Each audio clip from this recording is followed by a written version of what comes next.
स्वागत है।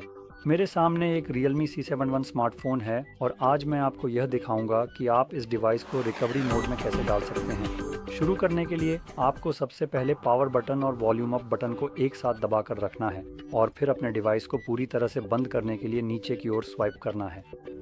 जब आपका डिवाइस पूरी तरह से बंद हो जाए तो आपको पावर बटन और वॉल्यूम डाउन बटन को एक साथ दबाकर रखना होगा और जैसे ही स्क्रीन पर Realme का लोगो स्पष्ट रूप से दिखाई दे तो आप तुरंत पावर बटन छोड़ दें।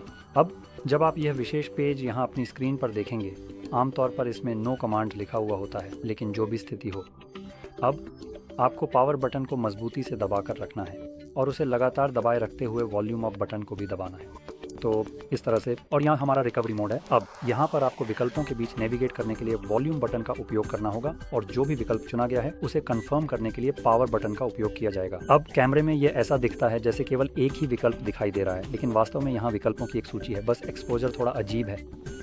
ज़रा देखता हूँ, आप इसे थोड़ा और साफ देख सकते हैं। अभी एक्सपोजर ज़्यादा होने के लिए माफ़ी चाहता हूँ।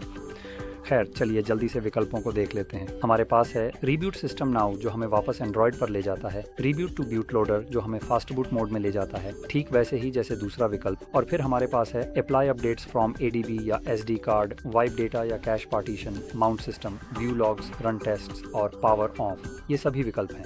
अब मैं पहले वाले विकल्प पर ही अपना ध्यान केंद्रित करूंगा और उसी का चयन करूंगा जो कि मेरे लिए सबसे उपयुक्त विकल्प प्रतीत होता है। इस चयन को अंतिम रूप देने और पुष्टि करने के लिए मैं डिवाइस के पावर बटन का उपयोग करूंगा, जिसे दबाने से मेरा यह निर्णय सत्यापित हो जाएगा। जैसा कि मैंने पहले ही स्पष्ट कर दिया था और आपको सूचित किया था, इस कार्रवाई के परिणाम स्वरूप सिस्टम मुझे वापस एंड्रॉयड ऑपरेटिंग सिस्टम के मुख्य इंटरफेस पर ले जाएगा, जहां से मैं अपनी आगे की गतिविधियां जारी रख सकूंगा। और जैसा कि आप देख सकते हैं, हम अब वापस एंड्रॉयड में हैं। तो अगर आपको ये वीडियो मददगार लगी हो तो लाइक करें, सब्सक्राइब करें और देखने के लिए धन्यवाद।